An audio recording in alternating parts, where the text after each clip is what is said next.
Hello everybody, welcome to Divest Media, and we're doing an interview today, and we'll welcome Dan Jones from the company iCore.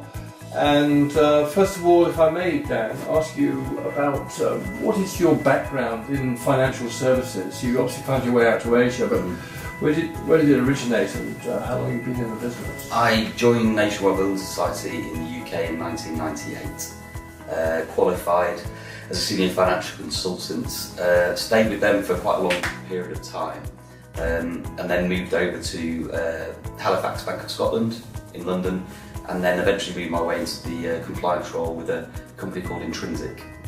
Right, and that's how many years were you doing that in the United Kingdom?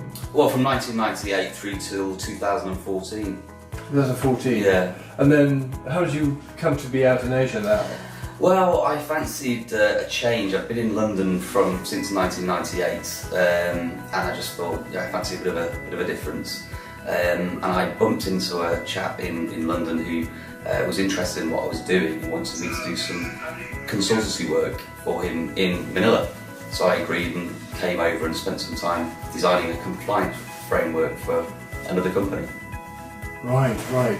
And this is really the subject to our discussion, is compliance is obviously very critical, so everybody knows they're in a win-win situation and everybody's looked after correctly.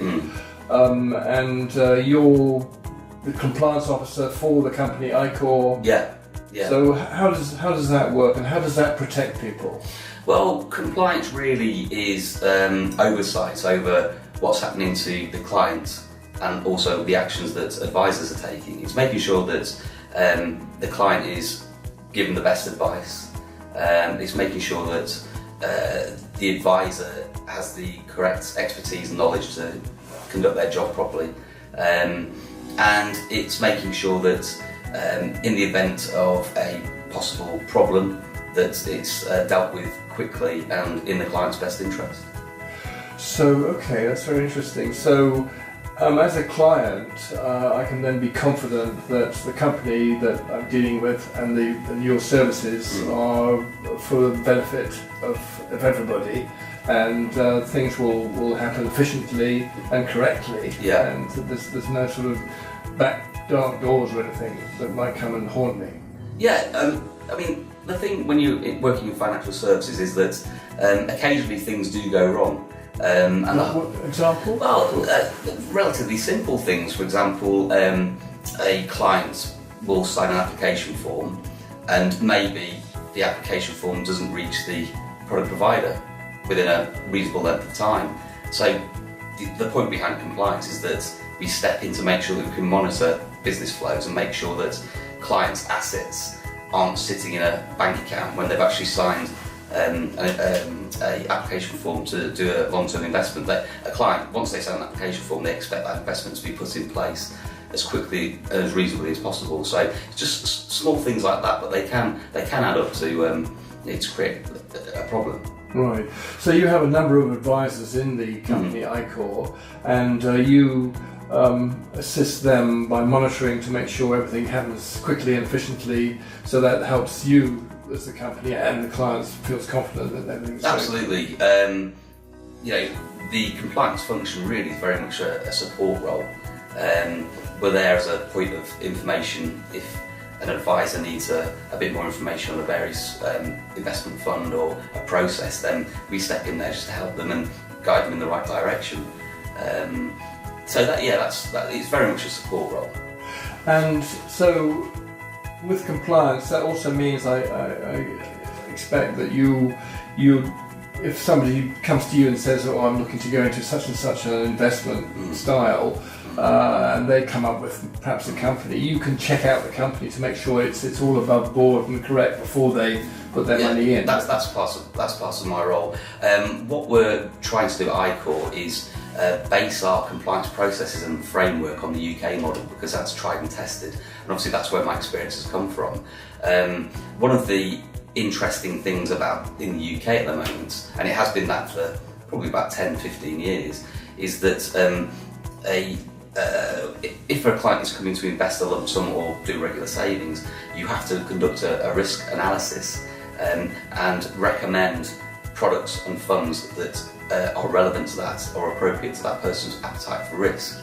And that's what we're very much wanting to bring into iCore. Okay, so if I come along as a potential client and say, I don't want any risk, I want, I'm happy to get 2 or 3% turnover on, and I only want to be in bonds, then they fit into that part of the jigsaw. And so you ask them, you have a comprehensive questionnaire to... Yeah, we do, and that's what I've been used to back in the UK, making sure that we do have a model in place. But in terms of your what you just said about a customer comes to us or a client comes to us and says they only want to be in bonds, the problem with that is if that doesn't fit with their actual risk profile, then obviously we need to have a discussion with the client about that and say, well, if you're a balanced attitude to risk, for example, that might include exposure to shares, not just bonds. So that's right. So I come along and I think I know it all and I say I want bonds, and then you do the full compliance questionnaire and you say, well, actually, as a result of this, what we would suggest is you look at this, this and this rather than bonds. So absolutely. I can feel confident because you've gone through the whole process. So the advisor needs to educate the client as to what is appropriate for them. If the client is absolutely adamant, then obviously a different discussion will take place. Right. And how many sort of levels of risk do you normally, I mean, do you do it like on a scale of 1 to 10 type of thing, or how does that work? Well, normally you'd have sort of 4 different risk profiles, 4 or 5 different risk profiles. Right. And the questionnaire that the client will answer will dictate which risk profile they fall into. And does that risk profile also take into account the length of time the client wants to invest for? Does that change the... Well, that certainly has an effect on risk, because the longer the period, the more risk you can take. Right, the shorter the period, obviously, the most clients will obviously be prepared to accept a lower risk. Because if the investment dips, then there's less chance of recovery, or there's less time for recovery, rather. Right, so if I come to you and I say, well, I got this cash, I want to do something with it now, but I want to buy a house in 2 years' time, rather than, I want to retire in 30 years' time, a completely different ball game on the risk factor. Okay.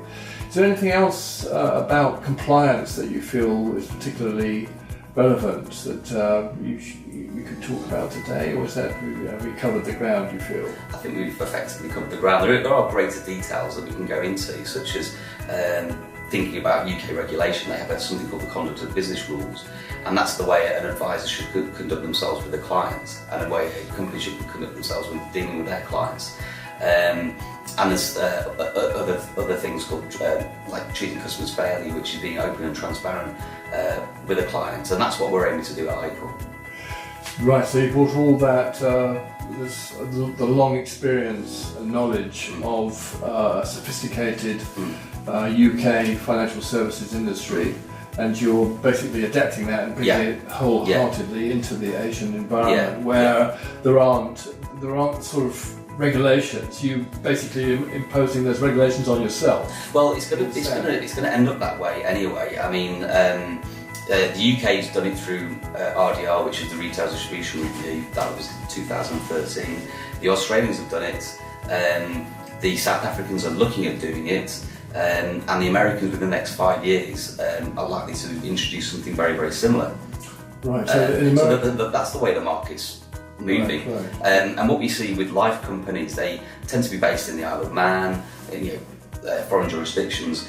And I think even though the Philippines currently isn't a regulated market, I think the fact that the source of the providers being in the Isle of Man, Cayman Islands, I think they'll inevitably say, well, even though the Philippines isn't regulated, we still expect you to have a standard of procedures which you need to adhere to. Right, okay. So all the recommendations that your members of iCore are making are all based in these sort of tax-regulated, highly regulated centres, mostly in Europe, some perhaps in the Caribbean, but highly regulated. And compliance is ticking the right box so that everybody's comfortable with. Well, what you'll find is some of the life companies have pulled out of, say, the Philippines because there's no regulation here.